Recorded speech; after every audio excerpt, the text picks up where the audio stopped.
All right, I wanted to share a somewhat momentous occasion. After a few months of the worm bin being fed and our worms doing their thing, we're ready to harvest our first set of worm dirt. Okay, so I'm going to talk to you a little bit about what I'm going to do. Then we'll set up the camera and let it run for a bit and show you what I'm doing in sort of a time-lapse fashion. Okay, first things first, I want to show you what each of the tiers looks like. So here's the top layer. It's got all the fresh stuff that I've been putting in over the past couple of weeks since I brought this home from school. So you can see banana peels, broccoli stems, coffee grounds, things like that, all fresh and easily identified. You can also see some of our worms up on the surface here. As they sit in the daylight, they'll actually start to run down. They don't like light. They prefer to be in the dark. So as they are exposed to the light, they'll actually run back into the box. Okay, the tray below that, you can see a lot more degradation here. Actually, you have some seedlings. Those are probably bell peppers. I did put some slices of bell pepper with some seeds attached. Without sunlight or any sort of light, these will rot in time and the worms will eat those as well. And then the third layer tray, this one's nearly done. You can still see we have some seedlings. Again, probably bell peppers. You see some worms scattered about. Far less active because this is almost done. All the nutrition is pretty much used up. And then lastly, here's the complete tray. You can see this is rich dirt. There are still some worms, so what I'm going to do is put this tray as the top tray now and let it sit in the light because the worms will then run downward away from the surface and into the tray where I want them to be. So what I'll do is I'll start by scraping the top inch away till I start seeing worms. Let it sit for a while the worms bury themselves deeper. Repeat it, and harvest slowly. So that'll be the time-lapse portion.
Okay, so we've got all the worm dirt out. We've got about 2 gallons of it in a bucket here.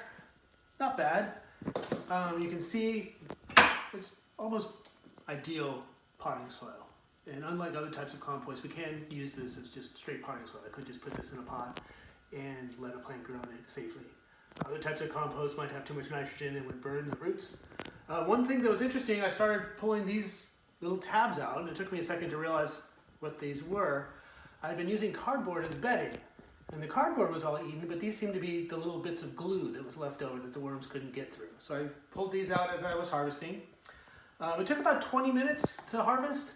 You can probably tell I was getting a little impatient and started hand pulling the worms and then putting them back in to them to crawl down. So now we're just going to start using this top tray that I just emptied as the fill tray for all the kitchen waste and everything, and hopefully the bottom tray will be done in a couple more months and I could add that to our supply. The original plan was to give this dirt to either the Gourmet Foods or the Environmental Science Club at Woodson, but that's not going to happen, so I'll keep it in the bucket for now until we figure out something to do with it. Maybe we'll start a vegetable garden here at home. All right? As always, let me know if you have questions in the comments below, and I will address them as soon as I can. Thank you, everyone.